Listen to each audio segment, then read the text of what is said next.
Midnight Rabbi inspired with Emunah, and we've got a special talk today.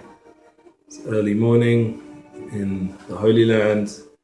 Last night had the merit to be Malach Malka with some special people, very close friends, and it was to do with a special yeshiva out there. We'll give it credit. It was Chappelle's Dachinoam. I recommend the place for any people over 20s who wants the learning experience. Obviously, I recommend the Emunah Center as well. You can do both. They're both in Yerushalayim. And then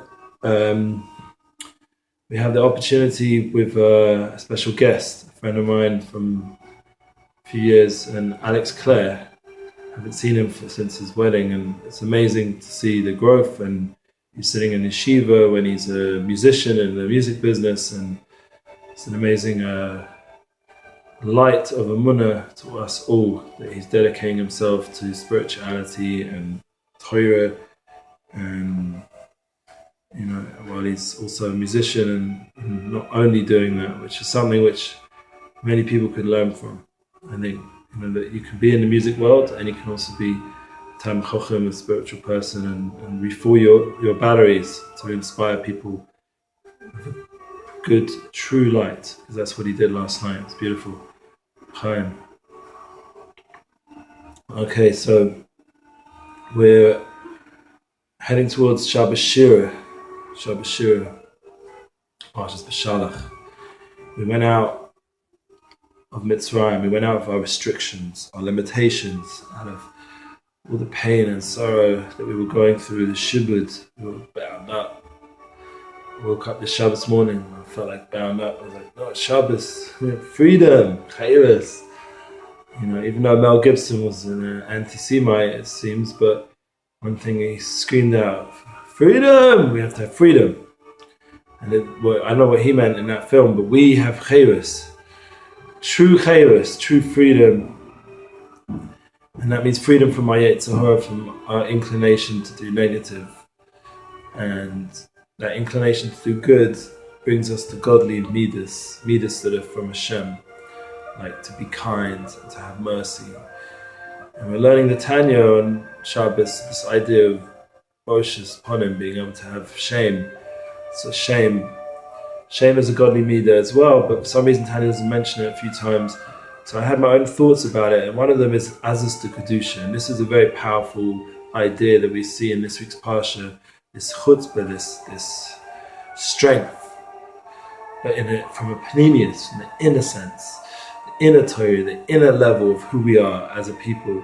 And each person has to find that inner world and build it. Right now I'm in a much more peaceful setting in where I live, outside Jerusalem. I'm not around that many people that I'm close with, and I have time to just build myself, build my wife, build my kids, face myself, face Hashem. It's very peaceful around here. And hopefully be peace, like true peace. But the idea of building one's inner world does take some time to be away from the noise a little bit, or a lot. And we spoke about that last week with the 10 habits, removing the distractions to find that inner unity, that inner point of truth. And that's something which, Stephen Covey says, to find your voice in a world of technology and everything else. This is a very powerful concept. I have a friend, Jeff Palver, and he has this idea of the voice of now. The concept is that through communications and technology, we can really link up and our voice can be heard. And the key is, though, that the voice from inside our being needs to be known. We need to hear that voice, the shofar within, as the Mashiach songs going around from Zusha. The song, the shofar godel, they're playing around with the trumpet, whatever it is, having fun. But the idea that the shofar that's inside, that's really inside every Jew, this kol, this voice, this kol daka, this quiet voice, this is inside us all. So which means that we have to bring that out more. And that's where song emanates from. Shira Chadosha, the Shir Chadosh. This is the song that we're waiting to sing when Mashiach's coming.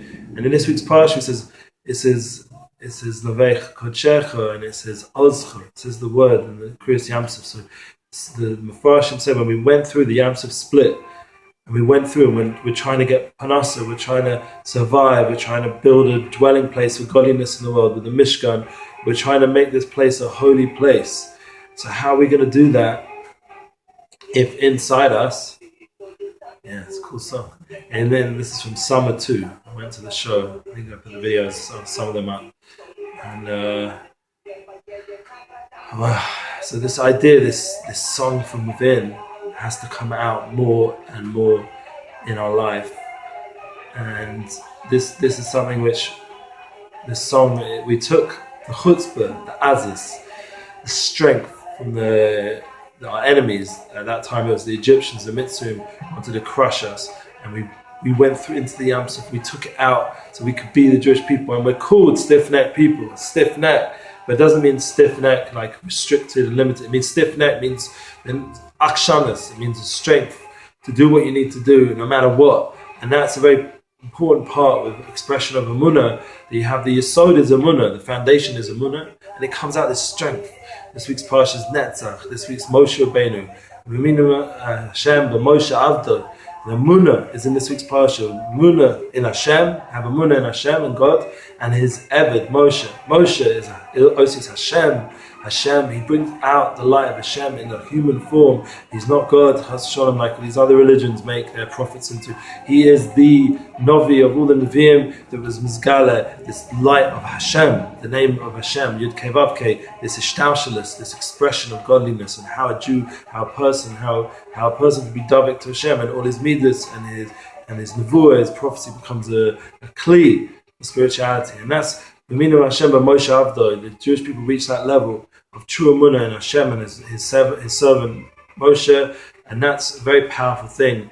I remember when I was at university and the students were saying, like, have belief in Yoshka, in JC, and have belief in the Prophet Muhammad, and he's not a prophet. We know that for sure because prophecy had ended already, but both of them when they existed. But the era of prophecy was over. It was the era of Tuhud Shabbat Peh, and it's a fallacy what they say, but I was told, believe. I don't need to believe in something based on fallacy, based on foundations which don't come with true Emunah. And this week's Parsha, we see the true Emunah of the Jewish people coming out strong and giving us that foundation, so that even people that don't have any belief, like they said, there's no atheists in the foxhole. The Egyptians were about to crush us, and we took that strength from them and went into the Yam Suf.